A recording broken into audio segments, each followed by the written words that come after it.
தமிழ்நாடே கேள்விப்பட்டிராத அதிரடி விலை குறைப்பு super Saravana stores. GT Holidays, South India's #1 travel brand. You know you are special when you're with GT Holidays. பழைய நகையை கொடுத்து பை டு 11 monthsல அதே அடைக்கு புது நகையை எடுத்துக்கோங்க. எக்ஸ்ட்ராவா ₹1 தர வேண்டாம். Magic old gold exchange. Veerappan தேடுதல் வேட்டை என்ற பெயரில் அதிரடிப்படையினால பலர் சித்திரவதை செய்யப்பட்டாங்க, பலர் பாலியல் வல்லுறவுக்கு உட்படுத்தப்பட்டாங்க. இதுக்காக இந்த தமிழ்நாட்டில் இருக்கக்கூடிய 38 பேர் பாதிக்கப்பட்டவங்களுக்கு தமிழ்நாடு அரசு வந்து 5 கோடி ரூபா நிவாரணம் கொடுத்துருந்தாங்க. இந்த நிவாரணம் இடைக்கால நிவாரணம், முழு நிவாரணம் கிடையாது. ஏங்க நீங்கள் வந்து ரோடு போடுறதுங்கிறது மக்கள் பணத்திலேருந்து மக்களுக்கு செய்கிறது, அதை வந்து பாதிக்கப்பட்டவங்களுக்கு கொடுத்த பணத்திலிருந்து கேட்கறது வந்து நியாயமே கிடையாது. கிரண் டீமு இந்த மாதே தேசிய சம்மேளன நேஷனல் செக்ரட்டரி ஆனி ராஜா, இந்த 2 பேர்த்த தவிர எந்த சப்போர்ட்டும், எந்த பின்புலமோ சப்போர்ட்டோ எதுவும் கிடையாது. சங்க சுப்சாரி பாத் சாரையும் வச்சுக்கிட்டு போராட்டம் பண்ணி தான் பண்ணேன். வீரப்பன் தேடுகிற போர்வையில் வந்து தமிழ்நாடு கர்நாடகா ஸ்டேப் நடத்திய அந்த அத்துமீறல்ங்கிறது ரொம்ப பெரிய கொடூரமான விஷயங்கள். குடியரசு ஜெயிச்சுட்டு வெளியே வந்தோன்னே அழுக ஆரம்பிச்சிட்டாரு. அது வந்து ஒரு நீண்ட போராட்டத்தில் அது ஒரு மன நிறைவா இருக்கு. வீரப்பன் தேடுதல் வேட்டையில அதிரடி படையினால பாதிக்கப்பட்ட மக்களுக்கு இழப்பீடு வழங்கணும்னு சொல்லி ஒரு கேஸ் வருது. அதோட மேல்முறையீடு தான் இன்னைக்கு விசாரிச்சாங்க. விசாரிச்சதுல பணத்தை வந்து உடனடியா மக்களுக்கு கொடுங்க அப்படின்னு சொல்லியிருக்காங்க. அது மட்டும் இல்லாம இது மக்கள் பணம், அரசு பணம் இல்ல, பணத்துக்கு அரசு வெறும் அறங்காவலர் மட்டுமே தானே தவிர இது வந்து அரசு பணம் இல்லைன்னு சொல்லியிருக்காங்க. இந்த வழக்கு பத்தியும் இந்த விசாரணை பத்தியும் சொல்லுங்க. வீரப்பன் தேடுதல் வேட்டை என்ற பெயரில் அதிரடிப்படையினால் அங்கே இருக்கக்கூடிய மக்களில் பலர் போலி மோதல்களில் கொல்லப்பட்டாங்க, பலர் சித்திரவதை செய்யப்பட்டாங்க, பலர் பாலியல் வல்லுறவுக்கு உட்படுத்தப்பட்டாங்க. இது தொடர்பாக அன்றைக்கி இருக்கக்கூடிய என்ஜிஓஸ் எல்லாருமே வந்து தேசிய மனித உரிமை ஆணையத்துக்கு முன்னாடி புகார் கொடுத்துருந்தாங்க. அந்த புகாரை விசாரித்த தேசிய மனித உரிமை ஆணையம் வந்து முன்னாள் நீதிபதி சதாசிவ தலைமையில் ஒரு கமிஷன் வச்சுருந்தாங்க. அந்த கமிஷன் வந்து நூற்றுக்கணக்கான விக்டிம்ஸ்ட விசாரணை நடத்தி 89 பேர் வந்து பாதிக்கப்பட்டவங்கன்னு சொல்லி ஒரு பட்டியல் எடுத்திருந்தாங்க. கர்நாடகா பகுதியை சேர்ந்த 51 பேர், தமிழ்நாடு பகுதியை சேர்ந்த 38 பேர், எல்லாம் அக்கம் பக்கத்து கிராமங்கள்லாம். இதுக்காக இந்த தமிழ்நாட்டில் இருக்கக்கூடிய 38 பேர் பாதிக்கப்பட்டவங்களுக்கு தமிழ்நாடு அரசு வந்து 5 கோடி ரூபா நிவாரணம் கொடுத்துருந்தாங்க. இந்த நிவாரணம் இடைக்கால நிவாரணம் தான், முழு நிவாரணம் கிடையாது. அந்த 5 கோடியில் 1,20,50,000 ரூபாய் 2010 நிவாரணம் கொடுத்துருந்தாங்க. அதுக்கு பிறகு அந்த மக்களுக்கு எந்த விதமான நிவாரணமும் கொடுக்கல. அதுக்கப்புறமா தொடர்ச்சியான என்ன பண்ணணும்னு தெரியாமல் பாதிக்கப்பட்ட மக்களே வந்து விடியல் ஃபவுண்டேஷன் அப்படின்னு ஒரு அமைப்பை உருவாக்கி 2022 அரசிட்ட கோரிக்கை வைக்கிறாங்க. அரசு வந்து என்ன உத்தரவு போடுறாங்கன்னா, உங்கள் பகுதியில் வந்து நலத்திட்டங்கள் நிறையா பண்ணிட்டோம், ரோடு போட்டிருக்கோம், டேங்கு கட்டியிருக்கோம், பள்ளிக்கூடம் கட்டியிருக்கோம், அந்த ஒதுக்கின பணத்தை விட அதிகமாகவே நாங்கள் கட்டியிருக்கோம் அப்படின்னு சொல்லி இவங்களோட கோரிக்கையை நிராகரிக்கிறாங்க. 2022 முதல்ல ஒரு வழக்கு போடுறாங்க. அதில் எங்களுக்கு ஏற்கனவே ஒதுக்கப்பட்ட நிதியிலிருந்து நிவாரண தொகையும் வழங்கணும், பாதிக்கப்பட்ட வீட்டில் வந்து ஒரு ஆளுக்கு அரசு வேலை வழங்கணும். ஏன்னா இப்போ எந்த ஒரு பாதிக்கப்பட்டவங்க வீட்லேயும் அரசு வேலை வழங்குறதுங்கிறது அரசு சாதாரணமாக செய்கிற வேலை. ஆனால் இவங்களுடைய கொடுமையெல்லாம் நீங்கள் பார்த்தீங்கன்னா ரொம்ப மோசமாக இருக்கும். அந்த வழக்கில் வந்து 7/2/2024 தனி நீதிபதி ஒரு உத்தரவு போடுறாங்க. அந்த உத்தரவுலேயே அவங்க சொல்கிறாங்க, 2010 1 கோடி ரூபா கொடுத்துருக்கீங்க, இன்றைக்கி வந்து 2022, அந்த மக்களுடைய நிலைமையை யோசிச்சு பாருங்கள். அதனால் ரிமைனிங் இருக்கக்கூடிய 3,79,00,000 உடனடியாக கொடுங்க அப்படின்றாங்க. கூடுதல் அரசு தலைமை வழக்கறிஞர் என்ன பண்ணுறாங்கன்னா, எங்களுக்கு எந்த ஆட்சேபனையும் இல்லைன்னு கோர்ட்டில் சொல்லிடுறாரு. அப்போ மனித உரிமை ஆணையம் வந்து இதுக்கான நடவடிக்கை எடுங்கன்னு சொல்லி சொல்லும்போது மனித உரிமை ஆணையம் நடவடிக்கை எடுக்குது.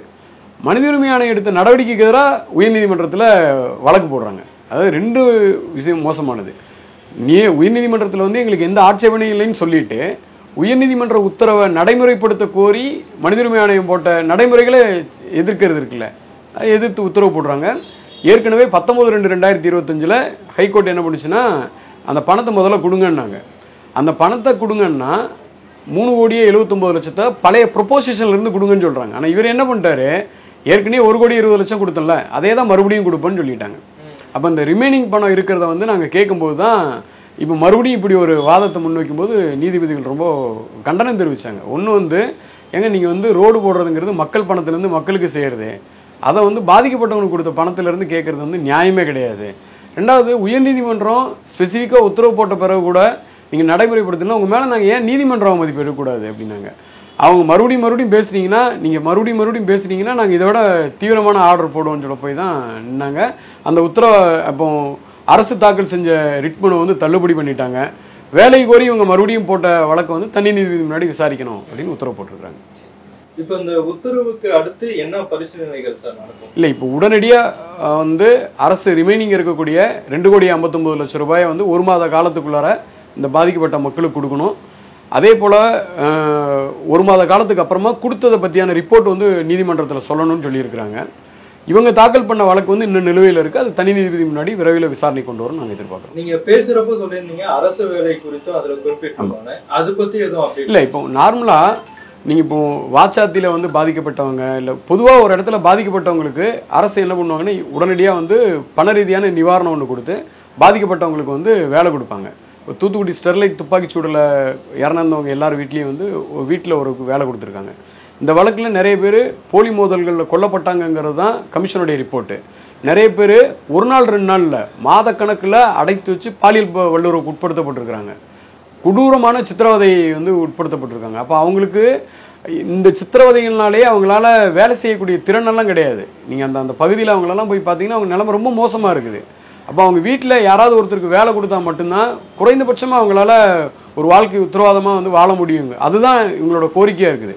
நீங்கள் பணம் வந்து நீங்கள் கொடுக்குற பணம் வந்து இவங்களுடைய வழிக்கு வந்து அது சமமே கிடையாது முதல்ல சொல்ல போனீங்கன்னா. அதனால் ஏதாவது ஒரு வேலை கொடுக்கும்போது மட்டும்தான் அவங்க குடும்பம் வந்து பாதுகாப்பாக உணர்வாங்கிறது எங்களுடைய. வீரப்பன் வெப் சீரிஸ்க்காக நக்கீரன் வந்து திரும்பவும் அந்த கர்நாடக தமிழக எல்லை பகுதிக்கு வந்தோம். ஃபிக்ஷனலாக வந்து நம்ம அந்த பாதிக்கப்பட்டவங்க அவங்க அனுபவிச்ச கொடுமைகளை நம்ம ஃபிக்ஷனலாக திரும்ப எடுத்தோம்.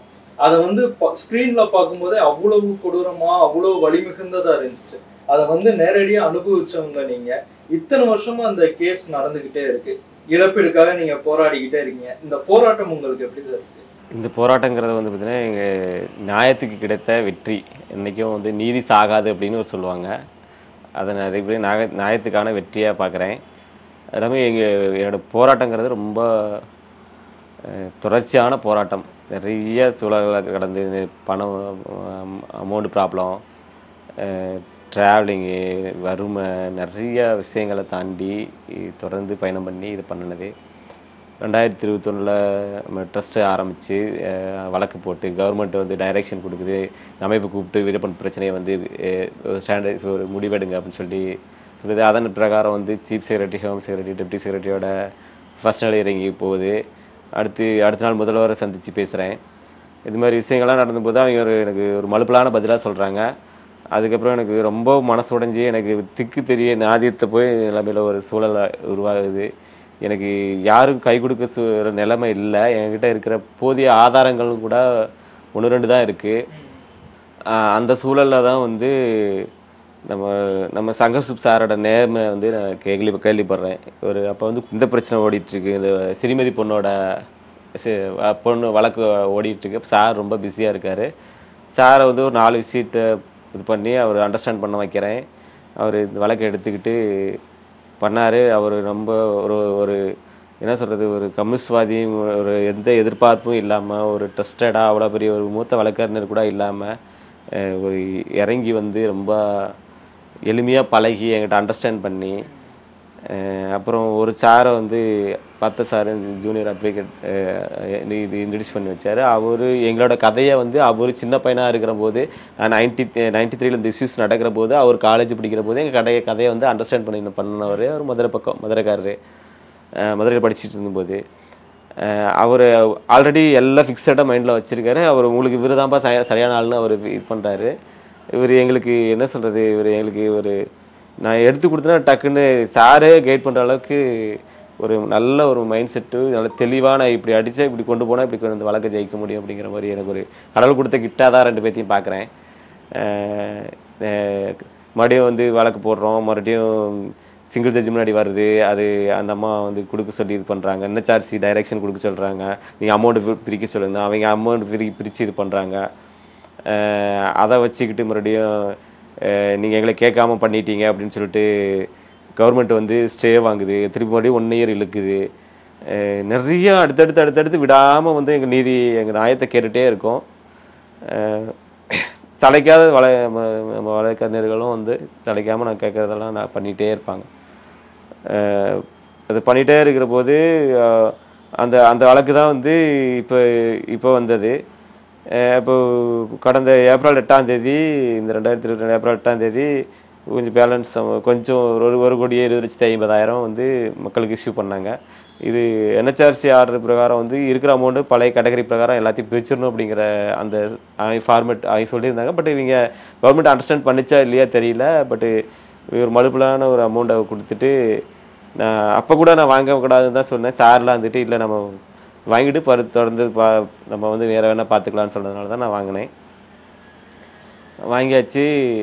மறுபடியும் வந்து இந்த சூழல்லாம் போய்ட்டு இருக்கும்போது இன்னும் விடுபட்டவைகள்லாம் வந்து நிறையா பேச ஆரம்பிச்சு எங்களுக்கும் வந்து நீ எங்களை விட்டுட்டு பண்ணிட்டா அங்கன்ட்டு பயங்கரமாக இது பண்ணி அவங்களே இம்ப்ளூட் போட ஆரம்பித்தாங்க. 2 பேர் இம்ப்ளூட் போட்டு இது பண்ணாங்க. அது வந்து நீதிபதி முன்னாடி 22ஆம் தேதி போன மாதம் 22ஆம் தேதி வருது. அவர் இல்லை உங்களுக்கு இதுக்கு சம்மந்தம் இல்லை, பட் நீங்கள் தனியாக வேணால் வந்துக்கோங்க பண்ணிக்கோங்க அப்படின்னு சொல்லி அவர் இது பண்ணிட்டாரு. அடுத்து அதே பெஞ்ச் முன்னாடி நல்ல ஒரு நாங்கள் போட்ட சாரோட என்ன சொல்கிறது நல்ல ஒரு ஒரு இந்த இருக்கிற அந்த பேலன்ஸ் அமௌண்ட்டை 2,59,00,000 வந்து உடனே தரணும்னு சொல்லி நீதிபதி வந்து ரொம்ப 4 வீக்குள்ளே தரணும்னு சொல்லி இது பண்ணார். நல்ல ஒரு எக்ஸ்பிளனேஷன், ஒரு புரிதல், என்ன சொல்கிறது கவர்மெண்ட் அட்வொகேட் ஜெனரலை வந்து விடாமல் வந்து ஒரு முக்கையாக ஒவ்வொரு விஷயமாக எங்களை வந்து தொடர்ந்து இது பண்ணிட்டு வருவார். இன்றைக்கி நல்லா தலைமை நீதிபதி அவர்கள் வந்து நல்லா வந்து கேள்வி கேட்டு எப்படி வந்து மக்களோட ஃபண்டை தானே வந்து இந்த பாதிக்கப்பட்ட மக்களுக்கு தரப்போகிற ஒரு ஜனநாயக கடமை மக்களுக்கு பண்ணுற ஒரு ரோடு போடுறது வீடு கட்டுறது மற்ற விஷயங்கள்லாம் வந்து உன்னோட ஜனநாயக கடமை அரசோட கடமை அதையே அதில் கொண்டாந்து திணிக்கிற அப்படின்னு சொல்லி நல்லா கேட்டுட்டு இன்றைக்கி இது பண்ணார். எனக்கு அந்த தீர்ப்பு வந்த உடனே எனக்கு ஒரு நிமிஷம் எனக்கு பயங்கரமாக சொல்கிறது தொடர்ந்து நம்ம இது பண்ணி ஜெயிச்சிட்டோம் அப்படிங்கிற நான் என்றைக்கும் வந்து நியாயம் சாகாது அப்படிங்கிற ஒரு ஃபீல் ஆச்சு. இது பண்ணிட்டு இப்போ வந்து உட்காந்துருக்கேன். 2022 நீங்க வழக்கு தொடர்ந்தப்போ நம்ம சந்திச்சோம், ஹைகோர்ட்டுக்கு பக்கத்துல சந்திச்சிருந்தோம். அப்போ வந்து ஒரு 15 பேருக்கும் மேல நீங்க கூட்டிட்டு வந்திருந்தீங்க. இப்பயும் ஒரு 10க்கு மேல இருக்காங்க. ஒவ்வொரு தடவையும் அங்க ஊர்ல இருந்து சென்னை வர்றது எவ்வளவு கஷ்டமான விஷயம். ஒவ்வொரு தடவை ஹியரிங்க்கும் வந்துட்டு போறதுக்கு எவ்வளவு செலவு இருக்கு? ஒவ்வொரு ஹியரிங்க்கும் வந்து பார்த்தீங்கன்னா 4 பேர் 3 பேர் 5 பேர் 7 பேர் எங்கூட வந்து டெல்லி வர வந்து தொடர்ந்து பயணம் பண்ணவங்க ஒரு 7 பேர் இருக்காங்க. டெல்லியில் வந்து என்ஹெச்ஆர்சியில் ஆர்டர் வாங்குறதாகட்டும், என்ஹெச்ஆர்சியில் வந்து ஃபஸ்ட் கேஸு என்ன ஆச்சுன்னு ரீஓப்பன் பண்ணுறதாகட்டும், இதுமாரி விஷயங்களுக்கெல்லாம் நாங்கள் போகிறப்போ வரும்போதெல்லாம் எங்கூட ஒரு 6 பெண்கள் இருக்காங்க. அவங்க வந்து தொடர்ந்து எங்கூட பயணம் பண்ணுவாங்க. ஒவ்வொரு சூழல்லையும் வந்து வழக்கு அந்த பைசா ப்ராப்ளம் அப்படிங்கும்போது பர்டிகுலராக வந்து நம்ம நக்கிரன் டீமு கூட எனக்கு பண உதவிகள் பண்ணி நீ இது பண்ண நான் பண்ணுறேன் நீ எடுத்து பண்ணு அப்படின்னு சொல்லி எனக்கு பண்ணாங்க. அந்த கோபால் அண்ணாவுக்கு வந்து ரொம்ப தேங்க் பண்ணுறேன். அது இல்லாமல் நிறையா என்னோடய நியூஸை வந்து வெளியாகினதே இந்த நக்கிரன் டீம் தான். கோபால் அண்ணா கூட ரொம்ப நேரம் பேசினேன்னா எங்களை வச்சு நிறைய பேர் பகட கையாக பொழிச்சிட்டாங்க, இது பண்ணாங்க. இப்போ நான் ஓனாக நிற்கிறேன், நான் ஒத்தையில் நின்று போராடுறேன், எனக்கு சப்போர்ட்டிவாக இருக்கணும்னு சொல்லி நாங்கள் கேட்டதுனால அவர் இது பண்ணார். எனக்கு டெல்லி சப்போர்ட்டு என்ஹெச்ஆர்சியில் மற்ற விஷயங்கள் பண்ணுறேன் அப்படின்னா, இந்த ஒரு செத்துப்போன கேஸை மறுபடியும் ரீஓப்பன் பண்ணுறேன் அப்படின்னா எனக்கு இந்திய மாத தேசிய சம்மேளனத்தோட செக்ரட்டரி நேஷ்னல் செக்ரட்டரி ஆனி ராஜா அந்த அம்மா எனக்கு ஒரு தாய் மாதிரி ஒவ்வொரு ஆக்டிவிட்டியும் வந்து ரொம்ப ட்ரஸ்டடாக வந்து பண்ணுறா அப்படின்னு சொல்லி ஒரு செலிப்ரிட்டின்னு கூட பார்க்காம ரொம்ப இறங்கி வந்து நல்லா இது பண்ணுவாங்க. டெல்லியில் உள்ள இந்த என்ஹெச்ஆர்சி சம்மந்தமான எந்த ஒரு இதை வழக்கு ரீஓப்பன் பண்ணுறதாகட்டும், ஒரு ரிப்போர்ட் வாங்குறதாகட்டும், இல்லைனா அங்கே போனால் நான் தங்க வைக்கிறதுக்கு சொந்த வீட்டையே வீடுன்னு கூட பார்க்காம தங்க வச்சலாம் இது பண்ணி இந்த வழக்கு முக்கிய பங்கு அந்த டெல்லி என்ஹெச்ஆர்சியோட மனித உரிமை ஆணையத்தோட அந்த ரிப்போர்ட்ஸ் சம்மந்தம்னா அவங்களோட பங்களிப்பு இதில் இருக்குது. அவங்களையும் நான் நன்றியோட பார்க்குறேன். மற்றபடிக்கு இந்த 2 பேரை தவிர அந்த கிரண் டீமு ஆனி ராஜா அது கம்யூனிஸ்ட் கட்சி இந்திய மாத தேசிய சம்மேளன நேஷனல் செக்ரட்டரி ஆனி ராஜா இந்த 2 பேர்த்த தவிர எந்த சப்போர்ட்டும் எந்த பின்புலமோ சப்போர்ட்டோ எதுவும் கிடையாது. ஓனாக மக்களை வச்சுக்கிட்டு சாருங்களை வச்சு இந்த 2 வழக்கறிஞரையும் வச்சுக்கிட்டு சங்க சுப்சாரையும் பார்த்து சாரையும் வச்சுக்கிட்டு போராட்டம் பண்ணி தான் பண்ணேன். அடுத்து கர்நாடக கவர்மெண்ட்டு நமக்கு ஆல்ரெடி இந்த ஸ்டே கேஸு தமிழ்நாடு கவர்மெண்ட் போட்ட வழக்கு போயிட்டு இருக்கிற போதே 2024 லாஸ்ட் 12ஆம் மாதம் 7ஆம் தேதி வந்து ஒரு கர்நாடகா கவர்மெண்ட் ஒரு வழக்கு அவங்களும் ஒரு வழக்கு போடுறாங்க. ஏன்னா அங்குள்ள மக்களுக்கு ஏன்னா 2007 பணம் வந்தது இந்த மக்களுக்கு இங்கே தமிழ்நாடு அனௌன்ஸ் பண்ண கர்நாடகா கொடுத்துருங்கிற தாட்டில் தான் நான் வந்து இங்கே வேலை பார்த்துட்டு இருந்தேன். சாருக்கிட்ட தான் சொல்லியிருந்தேன். சாரு அங்கே தமிழ் செப்பரேட்டாக பண்ணணுமான்லாம் கேட்டார். இல்லை சார் இங்கே பண்ணினாவே அங்கே அவங்க கொடுத்துருவாங்க அப்படின்னு தான் சொல்லியிருந்தது. பட் இதை வச்சுக்கிட்டு கர்நாடகா கவர்மெண்ட்டு நம்ம கொடுப்பான்ட்டு ஆர்டர் ஒபே பண்ண சொல்லி லீகல் லெட்டர்லாம் கொடுத்து நம்ம பார்க்கும்போது மார்ச் 8க்கு அப்புறம் நம்ம கேட்குற போது அவங்க வந்து இல்லை கர்நாடகா கவர்மெண்ட் வழக்கு போட்டிருக்கிறங்கிறது வந்து NHRC அவங்க வந்து பார்ட்டியை சேர்த்து போட்டதுனால எங்களுக்கு தெரியாமல் போச்சு. அதையும் இப்போ கண்டுபிடிச்சிட்டு இப்போது அந்த வழக்கையும் நம்ம பேஸ் பண்ணிகிட்டு இருக்கோம். அதுவும் இந்த பார்த்தசாரி சாரும் சங்கர் சாரும் தான் ஃபாலோ பண்ணுறாங்க. அதுக்கான ஒரு அந்த வழக்கு அங்கே உள்ள ஃபண்ட் எடுக்கணுன்னாலும் இங்கேருந்து ஆர்டர் வச்சுக்கிட்டு இங்கேருந்து இதை வச்சுருந்தா அங்கே தனியாக பேஸ் பண்ணுற மாதிரி இருக்குது. அங்கேயும் தொடர்ச்சியாக ஓட்டது. இப்போ வந்து இங்கே ஒரு வேலையை முடிச்சிட்டேன், அடுத்து அதை அங்கே பார்க்கணும். அந்த மக்கள் ரொம்ப எல்லாம் அழ ஆரம்பிச்சிட்டாங்க. ஒரே ஃபோன் இப்போ கூட சண்டை. உங்களுக்கு இழைக்கப்பட்டது ஒரு அநீதி. அதுக்கப்புறம் வந்து சதாசிவம் தலைமையில ஒரு கமிஷனை அமைக்கிறாங்க. அவங்க ஒரு ரிப்போர்ட் தராங்க. அதை தானா முன் வந்து செய்ய வேண்டியது அரசோட கடமை. ஆனா அதை அவங்க செய்யல. அதுக்கப்புறம் நீங்க வழக்கு போடுறீங்க. அதுவும் இத்தனை வருஷமா இழுத்துக்கிட்டே இருக்கு. இதை பத்தி என்ன சொல்றீங்க? ஒரு மனிதனுக்கு ஒரு கொடுமை நடக்குது அப்படின்னா ஒரு லோக்கல் இப்போ ஒரு யூனியன்ல ஒரு குளத்தூர் ஐ மீன் ஒரு பக்கத்தில் நடக்குதுன்னா ஒரு டிஸ்ட்ரிக்ட் கோர்ட்டு, ஒரு சப் கோர்ட்டு, அடுத்து டிஸ்ட்ரிக்ட் கோர்ட்டு, அடுத்து ஹைகோர்ட்டு, அடுத்து சுப்ரீம் கோர்ட்டு, இப்படியான நியாயங்களை தேடி இப்படியான இடத்த நாடியே அந்த மனிதன் வந்து நியாயத்தை பெற முடியாது மாரி சூழல். ஆனால் எங்களுக்கான நீதி வந்து ஊரறிஞ்சு உலகறிஞ்சு விஷயம் வீரப்பன் தேடுங்கிற போர்வையில் வந்து தமிழ்நாடு கர்நாடகா ஸ்டேப் நடத்திய அந்த அத்துமீறல்ங்கிறது ரொம்ப பெரிய கொடூரமான விஷயங்கள். நிறைய என்கவுண்டரு, நிறைய பாலியல் வன்கொடுமை, 1.5 இயர்லாம் கூட்டு பாலியல் வன்கொடுமை, நிறைய ஜெயிலு, நிறைய சித்திரவதைகள். ஒருத்தரோட ஸ்டோரி பர்சனலாக கேட்டோமா தூங்கிறது பல நாள் ஆகிடும். நிறையா இருக்குது. வாச்சாத்தி வச்சு பெருசாக பேசுகிறாங்க.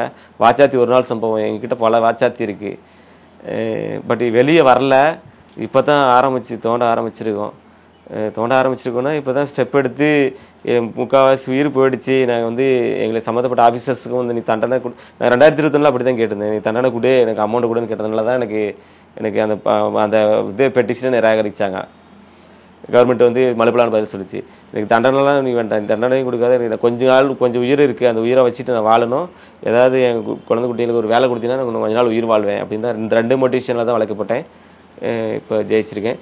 பட்டு நான் இந்த அத்துமீறல் சம்பந்தமாக ஒரு இழைக்கப்பட்ட அநீதி சம்பந்தமாக நம்ம கோர்ட்டு நாடி நம்ம நீதி பெறங்கிற பட்சத்தில் அதே மீறி இந்த தேசிய மனித உரிமை ஆணையம் அப்படிங்கிற ஒரு மனிதனுக்கு இழைக்கப்பட்ட கொடுமையை வந்து அந்த ஆணையமானது நம்மளுக்கு ஒரு நியாயத்தை வழங்கும்னு சொல்லி நாடி அங்கே பண்ணுறோம். அந்த நியாயத்தையே நம்மளுக்கு அனுப்பிச்சிருந்தா கூட அது சம்மந்தப்பட்ட கவர்மெண்ட் வந்து பார்த்திங்கன்னா அப்படி தேய்ச்சி தேங்காய் ஒரு மாதிரி என்ன சொல்கிறது, ஸ்டெப் கொஞ்சம் கொஞ்சமாக தான் எங்களை வந்து ரிலீவ் பண்ண. நிறைய போட்டதுக்கப்புறம் தான் மறுபடியும் வழக்கு போட்டு அந்த வாங்கப்பட்ட நீதியை எடுத்துக்கிட்டு மறுபடியும் வழக்கு போட்டு ஜெயிக்கிற மாதிரி ஒரு சூழல். இது ரொம்ப வருத்தம் அளிக்கக்கூடிய ஒரு செய்தி. இப்போ அரசு தரப்புல வந்து அடிப்படை வசதிகள் செஞ்சு கொடுத்தோம், அடிப்படை தேவைகளை பண்ணி கொடுத்தோங்கிறாங்க.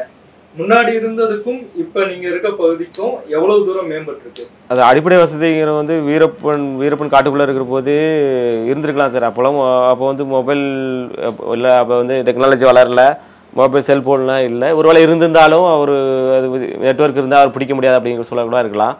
பட் எங்கள் ஏரியா வந்து அங்கங்கே வந்து ரோடெல்லாம் போட்டிருக்காங்க. பட் பர்டிகுலர் ஏரியா பாதிக்கப்பட்டவங்கன்னா ஒரு லக்கம்பட்டி பஞ்சாயத்து, கோயந்தப்படி பஞ்சாயத்து 2 பஞ்சாயத்தை செலக்ட் பண்ணியிருக்காங்க. அது 2 பஞ்சாயத்துக்கு 8.5 கோடி ரூபா செலவு பண்ணதான் சொல்லியிருக்காங்க. அந்த 2 பஞ்சாயத்துலேயும் மக்கள் எண்ணிக்கைன்னு பார்த்தா அஃபெக்டட் பீப்புள் வந்து பார்த்தீங்கன்னா ரொம்பலாம் இல்லை, ஒரு 10 பேர் 20 பேருக்குள்ளே தான் இருப்பாங்க. இன்னும் எத்தனையோ மக்கள் இருக்காங்க, எத்தனையோ இன்டீரியர் ஏரியாவில் இருக்காங்க, ஹில்ஸாக இருக்காங்க, ரொம்ப இன்டீரியர் ஃபாரஸ்ட்டில் இருக்காங்க.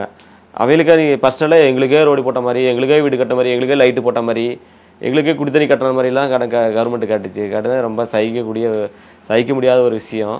இது வந்து ஒரு இதெல்லாம் அவங்க ஜனநாயக கடமை சார். இது அவங்க என்னது ஒரு நாட்டோட அரசனோ ஒரு முதல்வனோ அவங்களோட ஒரு மக்களுக்கு பண்ண வேண்டிய ஜனநாயக கடமை. அதை வந்து எங்களோட பணத்துலேருந்து பண்ணனேன் அப்படிங்கிறது தொடர்ந்து 2021 இதே இது இன்னைக்கு தான் சார் அதை முற்றுப்புள்ளி வச்சாரு.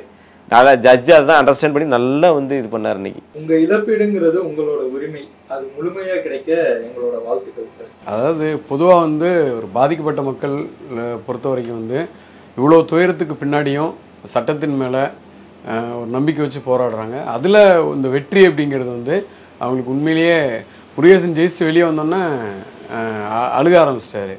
அது வந்து ஒரு நீண்ட போராட்டத்தில் அது ஒரு மன நிறைவாக இருக்குது அப்படிங்கிறது. நன்றி சார். நக்கீரன் டிவிக்கு சப்ஸ்கிரைப் செய்யுங்கள். உங்கள் ஆதரவே எங்கள் பலம். ஆசிரியர்களுக்கு நண்பனாகவும் மாணவர்களுக்கு ஆசானாகவும் திகழும் தேர்வு வழிகாட்டி.